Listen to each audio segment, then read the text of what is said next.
السلام علیکم ورحمۃ اللہ وبرکاتہ۔ دوستوں، گزشتہ 3-4 مہینے گزر گئے۔ رمضان المبارک جیسا مقدس مہینہ بھی گزر گیا، عید الفطر بھی آ گئی، لیکن فلسطین کے حالات نہیں بدلے۔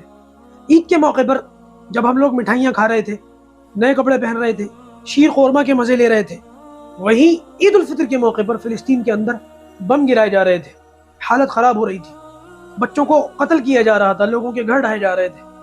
نہ وہاں کھانے کے لیے کچھ ہے، نہ پینے کے لیے کچھ ہے، نہ اسپتال ہیں، نہ اور کچھ، کوئی ضروریات کی زندگی کا سامان وہاں موجود نہیں۔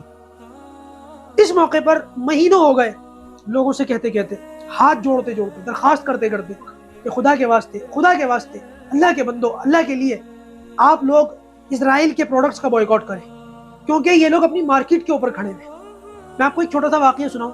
خیبر کے موقع پر جب نبی کریم صلی اللہ علیہ وسلم نے یہودیوں کے قلعوں کو چاروں طرف سے گھیر لیا، تو یہ لوگ اپنے سال بھر کا راشن لے کے قلعوں کے اندر بند ہو گئے۔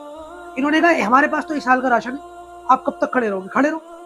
نبی کریم صلی اللہ علیہ وسلم نے اس موقع پر سوجھ بوجھ، آپ صلی اللہ علیہ وسلم کی سوجھ بوجھ، آپ صلی اللہ علیہ وسلم کی فراست، اللہ کے رسول نے فرمایا خیبر کے اندر ان کے جتنے باغات ہیں اور ان کے اندر جتنے کھجور کھڑے ہوئے ہیں سب کو کاٹو۔ یہ لوگ بڑے آرام سے بیٹھ گئے تھے اندر کہ ہمارا کوئی کچھ نہیں بگاڑ سکتا۔ نبی کریم صلی اللہ علیہ وسلم نے جب صحابہ کرام کو کہا کہ کھجور کے ان کے درخت کاٹو، ان کی چیخیں نکل گئی، دروازے کھول کھول کر خود باہر آ گئے، صلح کی جو ہے پیشکش کی کہ آپ ہمیں معاف کر دیں، چھوڑ دیں، ہمارے درخت نہ کاٹیں۔ آج بھی ان کے درخت کاٹنے کی ضرورت ہے، لیکن افسوس کی یہ بات ہے کہ ہمارے لوگوں نے، ہمارے مسلمانوں نے ان باتوں کو روٹین کی چیز سمجھ لیا۔ ٹھیک ہے، یہ تو روز کی بات ہو گئی ہے، کوئی مسئلہ نہیں، کوئی فرق نہیں پڑتا۔ شروع میں تو لوگوں نے جوش و خروش دکھایا، لیکن اب آہستہ آہستہ دن بدن مسلمان اس چیز کو بھولتے چلے جا رہے ہیں، مسلمان اس چیز کو عام سی بات سمجھتے چلے جا رہے ہیں۔ نتیجہ یہ ہوا کہ مسلمانوں نے دھڑلے سے عید کے موقع پر کولڈ ڈرنک بھی، یہودی پروڈکٹس کا استعمال کیا، حتیٰ کہ ابھی ایک ویڈیو سامنے آیا کہ میکڈی کے اندر بیٹھ کر مسلمان برگر کھا رہے ہیں اپنے بچوں سمیت، بیوی سمیت، گھر والوں سمیت، کوئی پرواہ نہیں، کوئی فرق نہیں پڑتا۔ سن سن کر کے سن ہو چکے ہیں۔ اس موقع پر کچھ نوجوان لڑکوں نے غیرت کا ثبوت دکھایا اور وہاں پر وہ بین لے کر کے کھڑے ہو گئے کہ آپ لوگ جو کر رہے ہو غلط کر رہے ہو، اپنے مسلمان بھائیوں کا خون پی رہے ہو، تم ان کا گوشت کھا رہے ہو، تم ان کا خون پی رہے ہو، تمہیں شرم آنی چاہیے، تمہیں غیرت آنی چاہیے۔